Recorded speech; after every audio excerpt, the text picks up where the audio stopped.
지난주에 이용녀 권사님 찾아뵈었습니다. 우리 이용녀 권사님은 저희 어머니와 친구가 되시는 권사님이십니다. 그래서 제게는 늘 어머니처럼 느껴지는 권사님이신데, 그날 마침 아들 되시는 김정권 안수집사님, 저희 교회 또 서정자 권사님께서 오셔서 함께 인사 나누고 교제 나누고 예배를 드릴 수 있었습니다.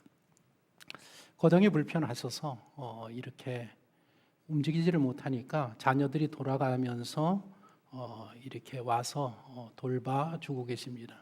자녀들한테 요양원 보내달라.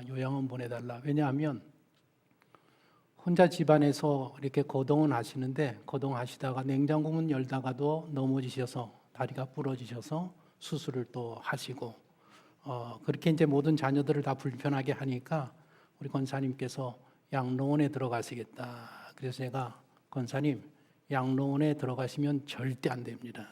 그 들어가시는 순간에 더 많이 약해지시고 몸이 안 좋아지시니까 자녀들이 불편하도 이렇게 여기 계시는 게 좋겠습니다.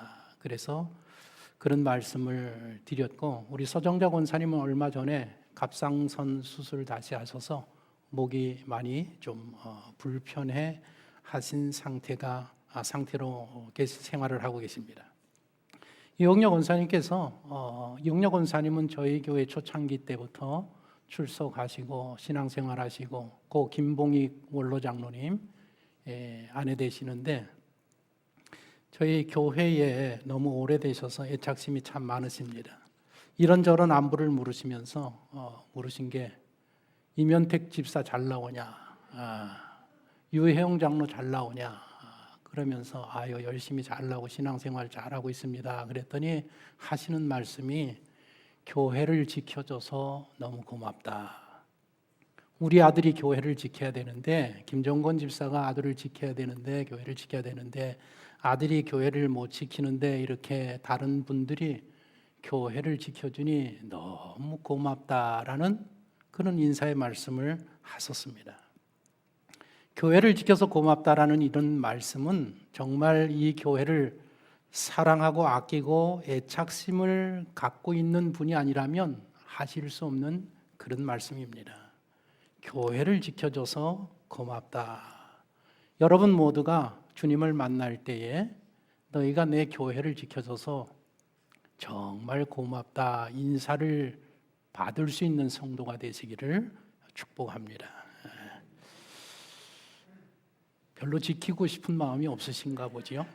아멘이 작은 거 보니까 교회를 지켜주시기를 바랍니다. 지난주에 우리는 교회를 지키기 위해 돌아온 유대 백성들에 대한 이야기를 들었습니다. 5만 명의 백성들이 회파된 성전을 세우기 위해서 고국으로 돌아왔습니다. 온갖 시련을 이겨내고 성전을 건축합니다. 주변인들의 회방과 반대와 고소 고발로 완공이 지체되면서 20년 만에 성전 건축을 끝내고 예배 생활을 회복하게 됩니다. 그 후 5만여 백성들이 학개, 스가랴 선지자 같은 훌륭한 선지자들의 말씀 지도를 받으면서 생활의 안정을 찾아가게 됩니다. 이것이 본토 예루살렘에서의 상황입니다. 그러면 바벨론에서 귀환하지 못하고 남아있는 유다 백성들은 어떻게 되었을까? 그곳에서 에스더 사건이 일어납니다. 예루살렘 성전이 건축 완공이 되고 44년이 흐른 후에 에스더 사건이 일어나고, 에스라 주도로 제2차 포로 귀환이 일어나기 한 16년 전에 이 에스더 사건이 일어납니다. 그러니까 에스더 사건은 1차 포로 귀환과 2차 포로 귀환 사이에 일어났던 사건입니다. 이 에스더 사건으로 불임절이라는 유대인의 절기가 생겨나게 됩니다. 유대인들에게는 두 개의 아주 중요한 절기가 있습니다. 하나는 유월절입니다. 유월절은 출애굽하기 위해서 나올 때 어린 양 피를 통해 극적으로 죽음을 피해 나온 것을 기념하는 절기가 유월절입니다. 또 하나는 불임절입니다. 불임절은 바벨론 포로 귀환 시에 고국으로 돌아오지 못한 유대인들이 페르시아에서 죽음의 위협과 싸워 승리한 것을 기념하는 절기입니다. 고국에 돌아간 사람은 5만 명 정도였었고, 대부분 나머지 사람들은 바벨론에 그대로 거주하고 있었습니다. 전답을 마련하고 집을 짓고 결혼하고 살면서 페르시아 전 지역에 흩어져서 주로 자영업을 하면서 살고 있었습니다. 페르시아 제국 시절 문서였던 무라슈 텍스트라는 이 텍스트에 그런 기록들이 남아 있습니다. 하지만 귀환하지 않은 이 유대인들은 유대인 혐오주의자들, 인종차별주의자들의 차별을 견디면서 살아야 했습니다. 지난 3일 미국 뉴욕타임즈에서 방탄소년단에서 오징어 게임까지 한국은 문화의 거물이 되었다라고 대서특필을 했습니다. 한국은 서구 문화 소비자였었다가 문화 수출 강대국으로 변신했다라고 보도를 했습니다. 워싱턴 포스트지는 한국 드라마 시청은 스트레스와 불안을 해결하는 데 탁월하다라는 그런 기사를 실었습니다. 미 언론들이 자가격리 중에 있는 미국 사람들이 인터넷을 통해서 한국 문화를 접하면서 많은 사람들이 한국에 대해서 알게 되었다라고 보도를 했습니다. 요즘 전 세계 젊은이들 여행 드림 리스트에 한국이 올라와 있고 휴가를 가고 싶고 일해보고 싶은 곳이 한국이고 서울입니다. 한국의 위상이 그렇게 높아졌습니다. 하지만 제가 유학 간 시절만 해도 그렇지 않았습니다. 보이지 않는 인종차별이 상당히 심했습니다. 인종차별을 겪어보지 않은 사람들은 아마 그 기분을 잘 모르실 것입니다. 고국으로 귀환하지 않고 페르시아에 남아있었던 유대인들은 페르시아에서 인종차별을 견디면서 살아야 했습니다. 오늘 우리가 읽은 이 에스더서는 고국으로 귀환하지 않고 페르시아에 남아있던 백성들의 삶이 어떤 삶인가를 우리들에게 보여주는 성경입니다. 다니엘은 바벨론 제국을 거쳐 페르시아 제국을 세운 이 고레스 때까지 총리직에 있었던 사람입니다. 다니엘이 총리직에 있으면서 다니엘이 생존하는 동안에 바벨론과 페르시아에 살고 있던 유대인들이 나름대로 보호받고 안정된 삶을 살 수 있었습니다. 하지만 다니엘이 죽으면서 그 울타리가 다 무너졌습니다. 요셉 시대에도 그랬습니다.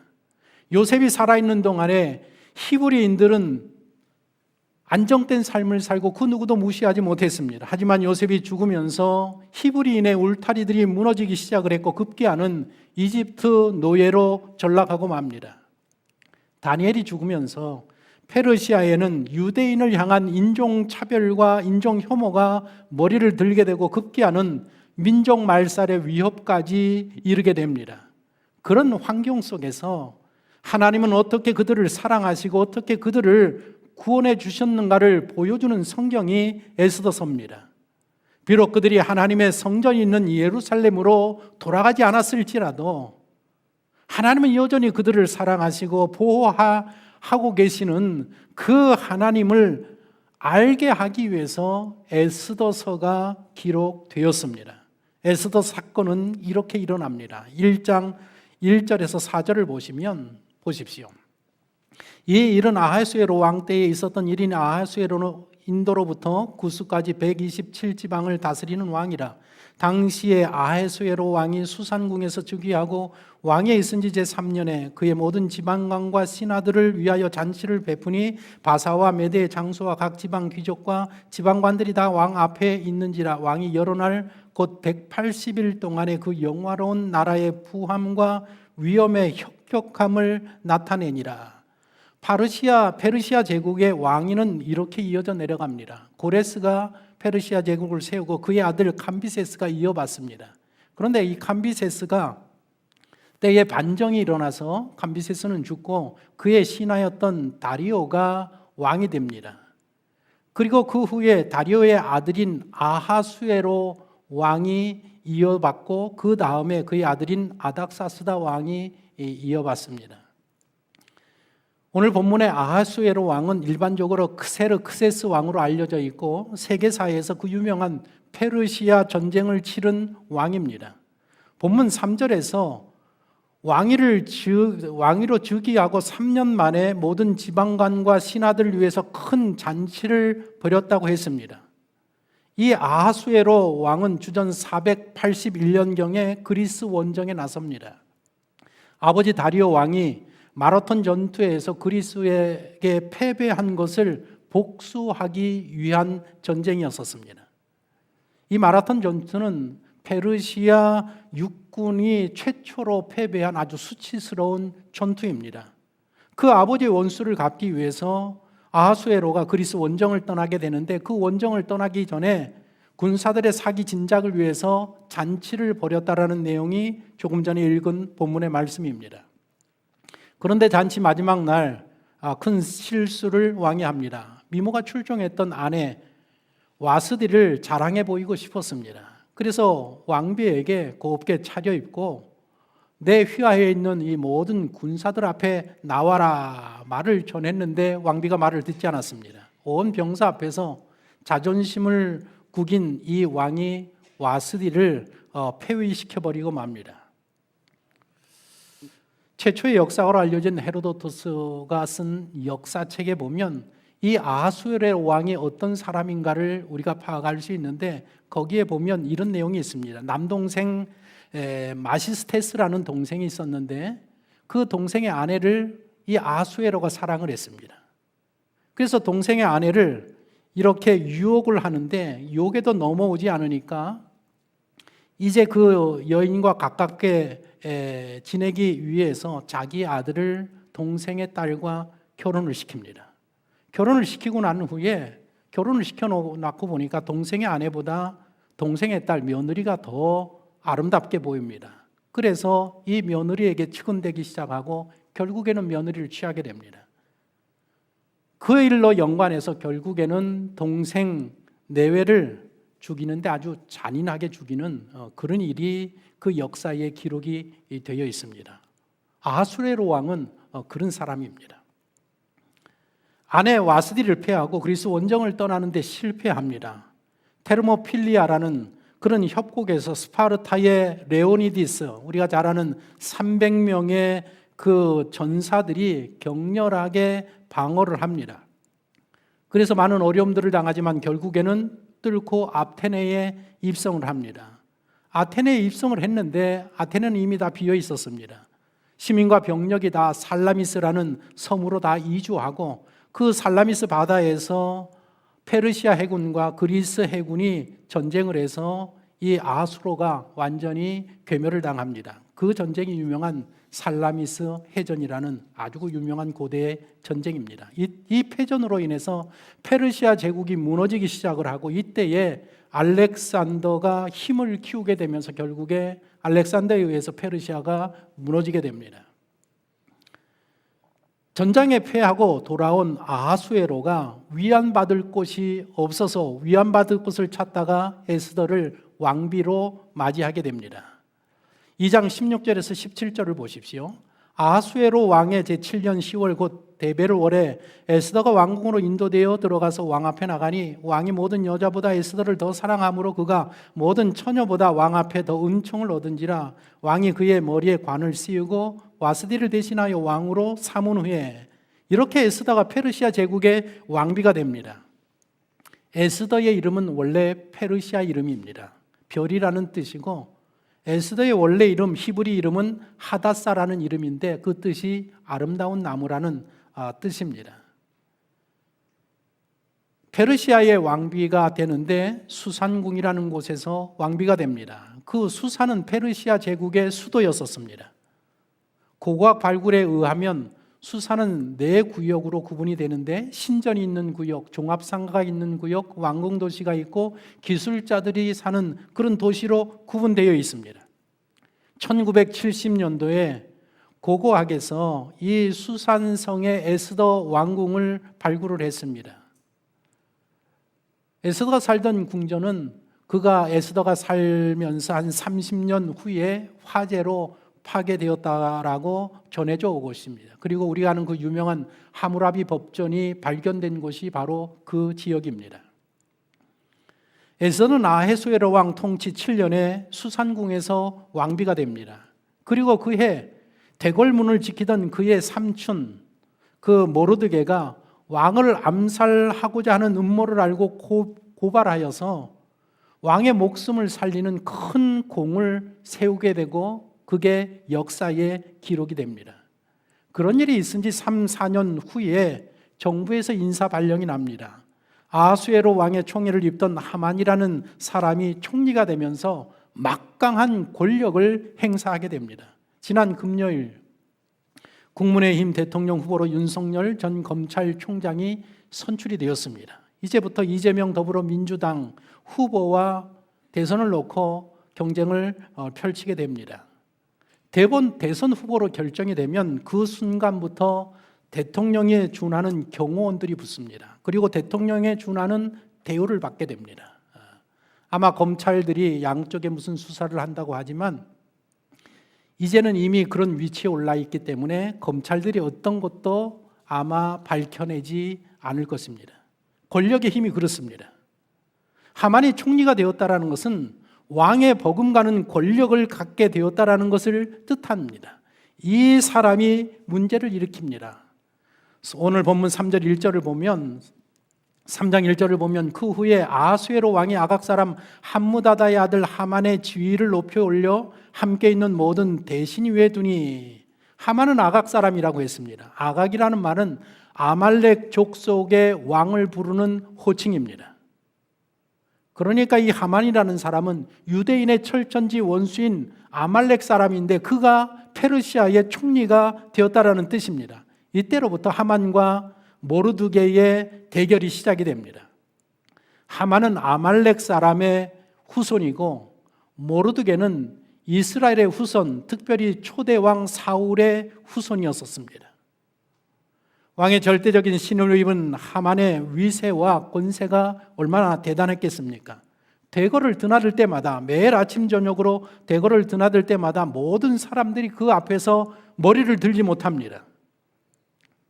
그의 앞에서 감히 머리조차 들 수 없는 그런 권력 실세였었습니다. 그런데 대궐문을 지키는 말단 공무원 모르드게가 머리를 숙이지 않습니다. 대궐을 드나들 때마다 이 하만이 고개를 빳빳이 들고 있는 그 모르드게를 볼 때마다 기분이 얼마나 상한지 알 수 없습니다. 말단 주제에 감히 내게 머리를 숙이지 않느냐? 그래서 뒷조사를 해보니까 모르드게는 유대인 포로 출신임을 알게 됩니다. 모르드게가 하만에게 절하지 않은 이유에 대해서 학자들은 두 가지를 이야기하고 있습니다. 하나는 민족적인 자존심 때문에 그는 머리를 숙이지 않았다. 또 하나는 종교적인 신념 때문에 머리를 숙이지 않았다라는 것입니다. 사드락 메삭 아벳느고가 신상에 절하기를 거부한 것 같은 이유로 그는 절을 하지 않았다라고 말합니다. 인종차별주의자, 인종혐오주의자였던 이 하만이 유대 민족을 말살시키려 계획을 세웁니다. 아수에로 왕 12년에 에스더가 왕비가 된 지 5년 만에 자신의 계획을 이행하게 됩니다. 오늘 본문 3장 7절을 보시면 아수에로 왕 제12년 첫째 달 곧 니산월에 무리가 하만 앞에서 날과 달에 대하여 부르고 제비를 뽑아 12째 달 곧 아다로를 얻은지라. 새해가 되었습니다. 아하수에로 왕 다스린 지 12년이 되는 새해가 시작이 되었습니다. 새해가 되어서 이제 제비를 뽑았다라는 것입니다. 무슨 의미인가 하면 우리나라도 새해가 되면 1년 운수를 보러 점집을 찾는 사람들이 얼마나 많은지 알 수 없습니다. 한간에는 이 신자들도 우리 예수 믿는 우리 많은 분들도 점집을 찾아서 1년 운세를 본다라는 이야기들이 많이 들려집니다. 제발 그런 일은 좀 안 했으면 좋겠습니다. 우리 청파중앙교회 성도님들은 점집에 가지 않았으면 좋겠습니다. 그래도 꼭 가야 되겠다? 저한테 오십시오.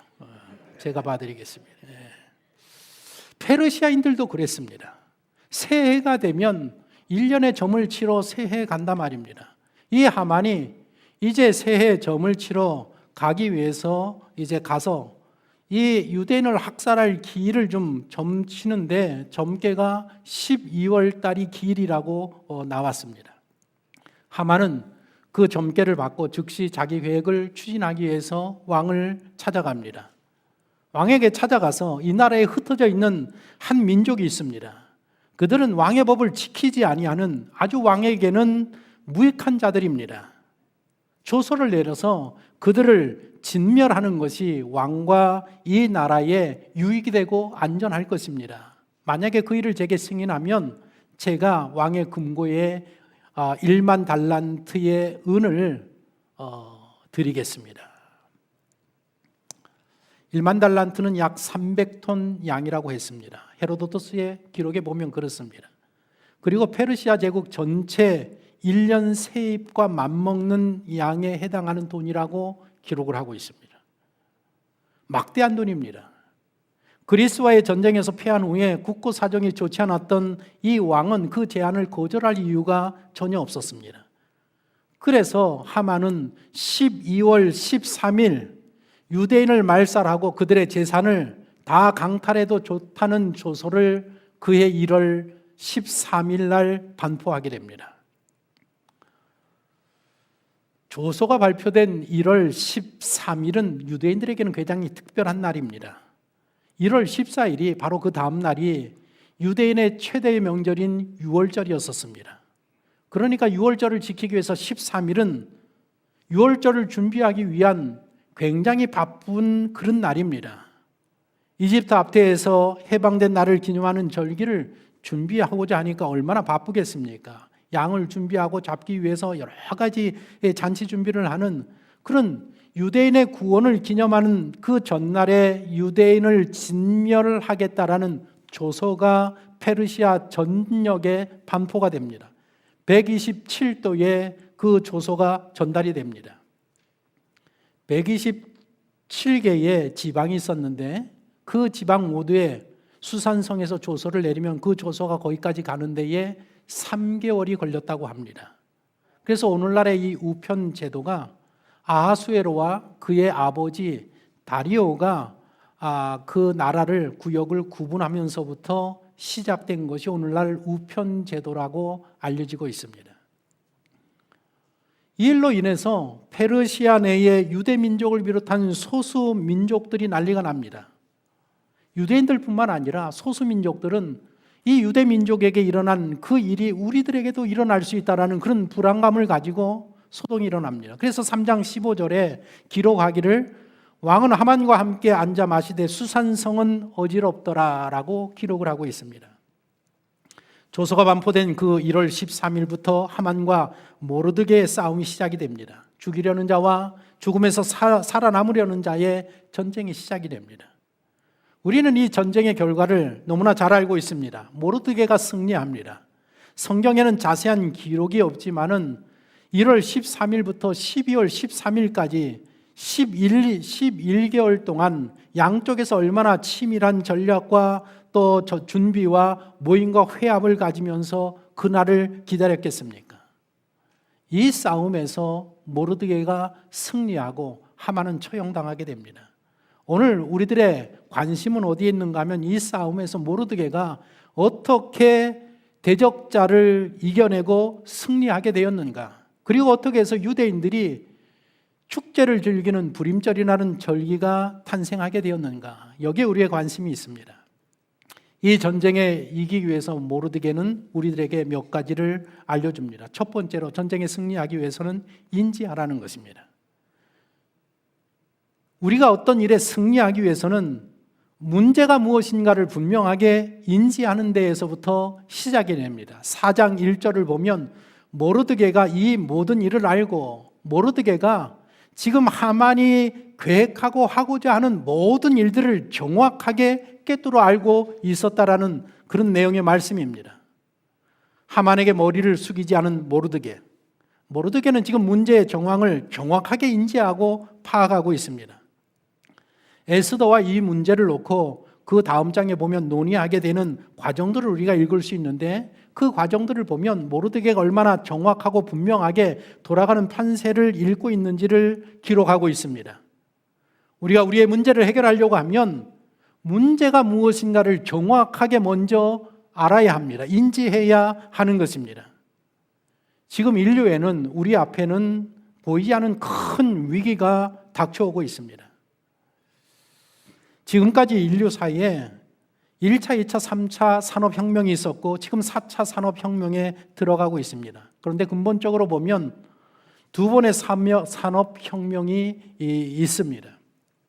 첫 번째 산업혁명은 영국에서 시작된 산업혁명입니다. 이 첫 번째 산업혁명의 본질은 사람의 몸을 넘어서고 대체하는 것이었었습니다. 전기 동력이 인간의 몸의 한계를 넘어섭니다. 그래서 새로운 질서가 옛날 질서를 완전히 무너뜨리고 죽여버립니다. 기계가 인간의 육체를 몰아내는 그런 산업혁명이었었습니다. 얼마나 많은 사람들이 일자리를 잃었는지 알 수 없습니다. 산업혁명을 통해서 인류의 생산성이 높아졌습니다. 그런데 그 높아진 인류의 생산성을 혜택받기까지는 90년의 세월이 흘렀습니다. 그러니까 90년 동안은 수많은 사람들이 그 산업혁명으로 말미암아 어려움을 당하고 정말 살기 어려운 인생을 살았다라는 내용입니다. 우리는 지금 두 번째 산업혁명을 목격하고 있습니다. 지금 2차 이 산업혁명은 인간의 몸이 아니라 우리의 지능과 정신의 한계를 뛰어넘는 혁명입니다.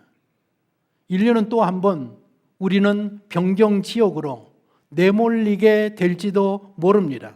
이번에는 인간 자체가 대체되고 있습니다. 앞으로 몇십 년간 일자리가 사라지게 될 것입니다. 많은 사람들이 일자리를 로봇에게 빼앗기는 그런 시대를 이제부터 살게 될 겁니다. 그래서 빌 게이츠는 로봇세를 도입해야 된다, 로봇에게 세금을 매겨야 된다라는 것을 주장하고 있습니다. 그래서 인간이 준비할 수 있는 시간을 버는 것이 중요하다라고 주장하고 관철시키고 있습니다. 2차 산업혁명, 이 디지털 시대에는 고졸 이하보다는 대졸자가 5배나 더 많이 일자리를 잃게 될 것이라고 예측을 하고 있습니다. 세계적인 석학 제프리 삭스라는 사람은 이 시대를 세계화의 7번째 시대라고 말했습니다. 그러면서 디지털 기술이 어떤 기술보다 빠른 기술적인 변화를 가져오고 있다. 스마트폰이 발명된 지 10여 년밖에 되지 않았는데 우리의 생활 방식을, 인류의 생활 방식을 완전히 바꿔놓았다라는 것입니다. 그래서 제프리 삭스는 이 디지털 시대에 발생할 커다란 위험 3가지가 존재하고 있다. 인류에는 3가지 위험이 존재하는데 그게 무엇인가 하면 경제적인 불평등이 앞으로 더 심화될 것이다. 이제까지 비교하지 못한 가난한 사람은 더 가난하게 될 것이고 부유한 사람은 더 부유하게 되는 그 경제적인 불평등이 지금부터 심화될 것이라고 이야기했습니다. 글로벌 환경의 위기가 심화될 것이다. 그리고 전쟁이 발생할 가능성이 대단히 높다라고 주의를 주고 있습니다. 지난주 신문에 보면 아프리카에 벌써 쿠데타가 일어난 나라가 7개 나라가 넘습니다. 미얀마, 아프가니스탄을 비롯해서 아프리카의 에티오피아, 남아프리카 공화국, 수단, 기니, 차드, 말리 이런 나라에서 쿠데타가 일어났습니다. 얼마나 혼란스러운지 알 수 없습니다. 앞으로 전쟁이 세계 곳곳에서 일어날 확률이 대단히 높다라는 것입니다. 우리 앞에는 코로나19라는 위기보다도 더 큰 위기가 우리를 기다리고 우리에게 닥쳐오고 있는 중입니다. 디지털 시대로 이 전환되는 이 시대를 살고 있는 우리에게 필요한 것이 무엇인가 하면 문제를 정확히 인지해야 된다는 것입니다. 지금 세상이 어떻게 돌아가는지, 나라가 어떻게 돌아가는지, 내 삶이 어떻게 돌아가는지, 우리의 가정이 어떻게 돌아가는지를 분명하게 인지하고 있는 것이 문제 해결의 첫 번째 단추라는 것을 이야기하고 있습니다. 모르드게는 유대 민족에게 닥친 위기가 무엇인가를 정확하게 인지하고 파악하고 있었습니다. 그리고 두 번째로는 기도하라는 것입니다. 문제를 인지한 모르드게는 기도하기를 시작합니다. 4장 1절을 보십시오.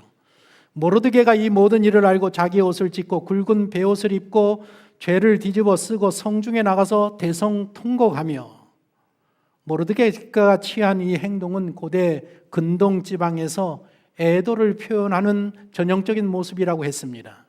이런 행위는 죽은 자를 위해서 곡을 하는 행위거나 국가의 위기 상황에서 슬픔과 애통을 표시하는 표시거나 아니면 자신의 죄를 회개하는 표현 등이라고 이야기하고 있습니다.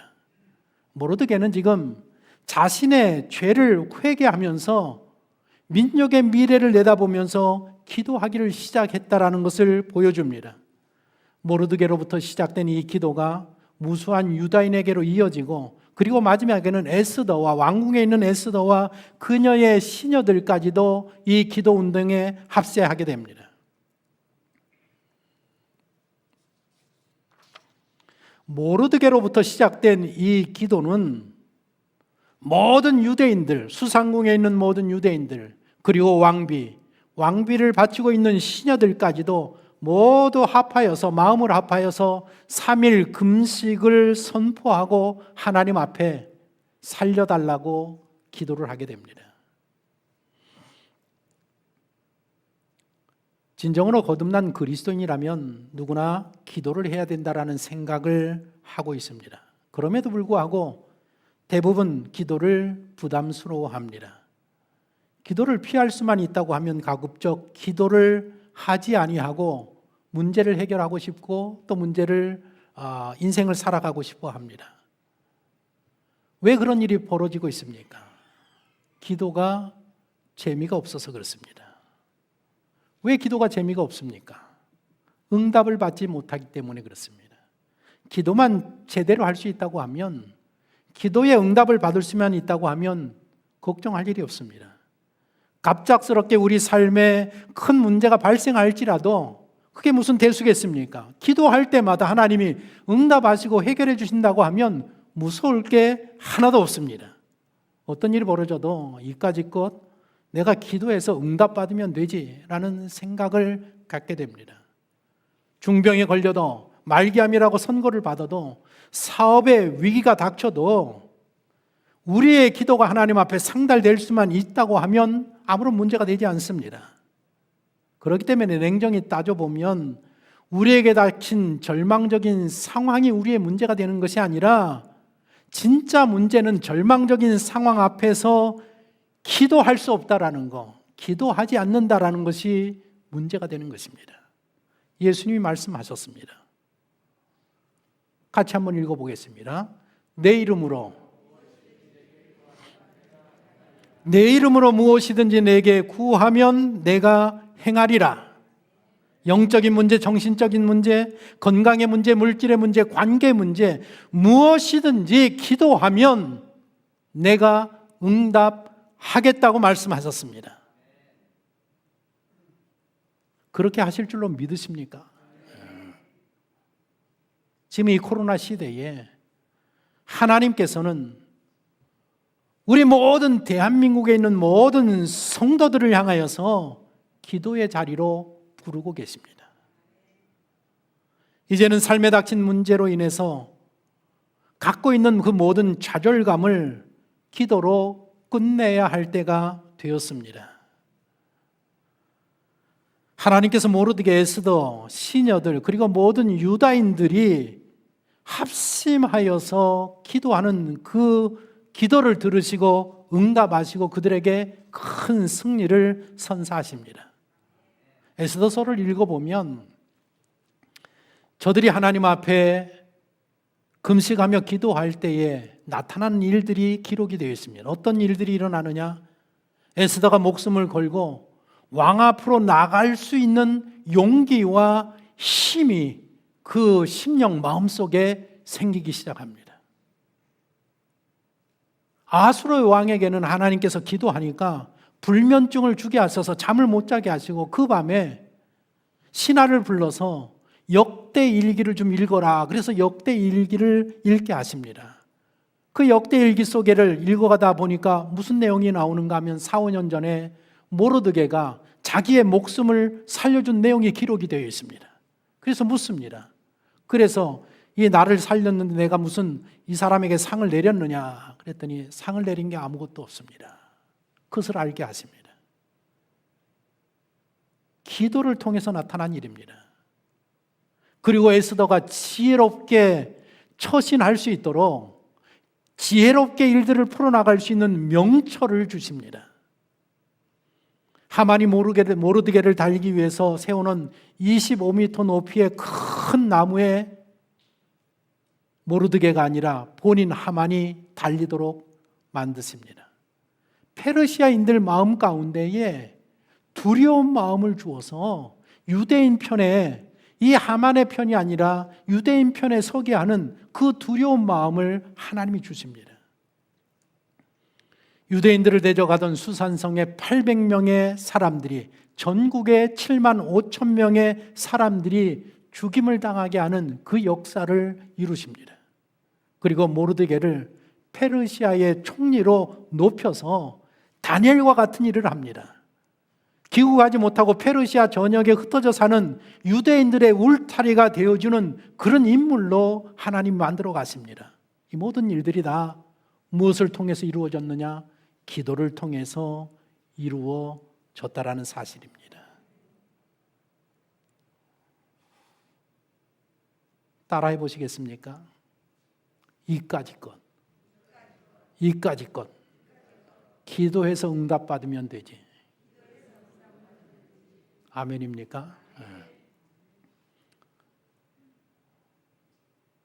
내 인생의 문제가 무엇인가를 정확하게 인지하고 난 후에 그 다음에 해야 할 일이 무엇인가 하면 하나님 앞에 나가서 믿음으로 기도하는 일이라는 것입니다. 기도하는 성도 되시기를 바랍니다. 기도만이 여러분들이 살 길입니다. 그리고 세 번째, 승리를 주신 하나님을 기억하고 기념하라는 것입니다. 9장 17절에서 19절을 보면 이 에스더 사건을 통해서 불임절이라는 유대인의 절기가 탄생하게 되는데 그 내용을 담고 있습니다. 제가 읽어드리겠습니다. 아달월 13일에 그 일을 행하였고 14일에 쉬며 그날의 잔치를 베풀어 즐겼고 수산에 사는 유다인들은 13일과 14일에 모였고 15일에 쉬며 이날의 잔치를 베풀어 즐긴지라. 그러므로 시골의 유다인 곧 성이 없는 고을고을에 사는 자들이 아달월 14일을 명절로 삼아 잔치를 베풀고 즐기며 서로 예물을 주더라. 13일 날 하만이 다 죽이려고 했는데 그날 하나님의 은혜로 새로운 조서가 공포가 되어서 유대인들이 오히려 죽이고자 하는 자들을 다 죽였습니다. 7만 5천 명을 전국에서 죽였습니다. 아수르의 왕이 에스더에게 내 소원대로 되었다. 원하는 것이 무엇이냐?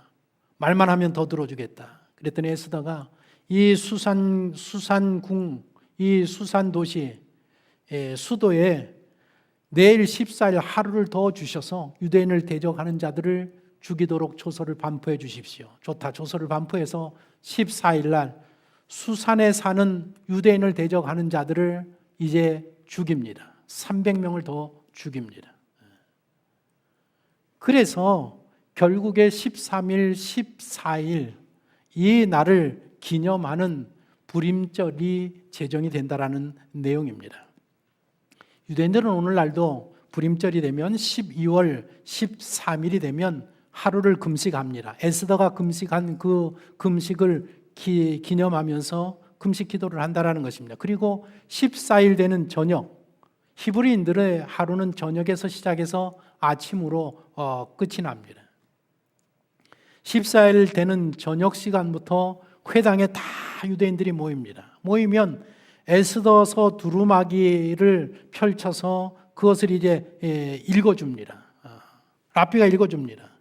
읽어주면 읽다가 하만이라는 이름이 나오면 막 발을 구르면서 동시에 온갖 저주를 퍼붓는 말을 막 한답니다. 그리고 모르드게나 에스더의 이름이 나오면 당신을 축복합니다. 당신을 축복합니다. 늦은 시간까지 축제를 즐기면서 식사를 즐기면서 그런 행동들을 하고 하만에게는 저주가 있으라. 모르드게에는 축복이 있으라. 이 소리를 막 외치면서 술이 만취할 때까지. 그래서 그날은 랍비들도 백성들이 술이 만취하는 것들을 허락하는 유일한 날이라고 합니다. 그리고 다음 날인 14일 날 아침이 되면 다시 회당에서 모여서 예배를 드리고 다시 에스더서를 낭독을 한답니다. 낭독을 하고 연극을 드리고 찬양과 신앙송들의 행사들을 가진다라는 것입니다. 그리고 가난한 자들, 이웃들에게 이제 선물을 주고 선을 베풀고 그 다음날 15일까지는 유대인들 관계 속에 있는 서로의 인간 관계의 모든 문제들을 다 해결하고 푸는 그런 날로 불임절을 지키고 있다라는 내용입니다. 이 에스더 사건은 고국 예루살렘으로 돌아가지 않고 바벨론에 남아있던 백성들에게 일어난 일입니다. 하나님이 어떻게 그들을 사랑하시는지, 하나님이 어떻게 그들에게 역사하시는지, 하나님이 오늘도 그들을 어떻게 보호하는지를 이 에스더서를 통해서 알려주고 있습니다. 하나님은 당신을 사랑하십니다. 오늘 이 자리에 오신 여러분들을, 당신 한 사람 한 사람을 다 사랑하십니다. 당신의 비록 내가 예루살렘으로 돌아가서 성전을 세우겠다라는 그런 정말 열망과 열정의 헌신이 부족해도 하나님은 당신을 사랑하십니다. 예루살렘으로 돌아가지 못하고 바벨론 땅에 남아 앉아서 거기에 자리를 펴고 살지라도 하나님은 당신을 잊어버리지 않습니다. 왜냐하면 하나님은 이미 당신을 당신의 자녀로 삼으셨기 때문입니다. 바벨론과 같은 세상에, 페르시아와 같은 세상에 살면서 사람들에게 혐오를 받고 차별을 받고 어떤 때는 죽음의 그 위기 앞에 절망하며 환난과 고난 가운데 살고 계시지는 않습니까? 그렇다고 하면 오늘 이 에스더서를 통해서 하나님이 하시는 세 가지 말씀을 기억하십시오. 첫 번째로는 당신의 문제가 무엇인가를 정확하게 인지하고 계시라는 것입니다. 두 번째로는 내 인생의 문제가 무엇인가를 내가 정확히 알고 파악했다고 하면 가만히 있지 말고 그 문제를 붙들고 하나님 앞에 나아가서 하나님 앞에 기도하십시오. 하나님 앞에 나가서 기도해서 이 이스라엘 백성들과 같이 그 내 인생의 문제에 응답함을 받아서 살아계신 하나님이 나를 도우시고 살려주시고 승리해 주셨다라는 나만의 불임절이 기억되어지는 사건이 만들어져야 한다라는 것입니다. 이 한 주를 시작하면서 하나님은 당신에게 말씀하십니다. 너 좀 부족하여도 내가 너를 잊지 않고 사랑한다. 내가 너를 기억한다. 내가 너와 함께 할 것이다. 내게 나와 부르짖고 응답을 받아 나의 살아계심을, 하나님의 살아계심을 기념하고 기억하고 영광을 돌리는 성도가 되어라. 이 한 주간 그런 은혜의 삶을 살아가는 청파중앙교회 성도가 되시기를 예수 그리스도의 이름으로 축복합니다.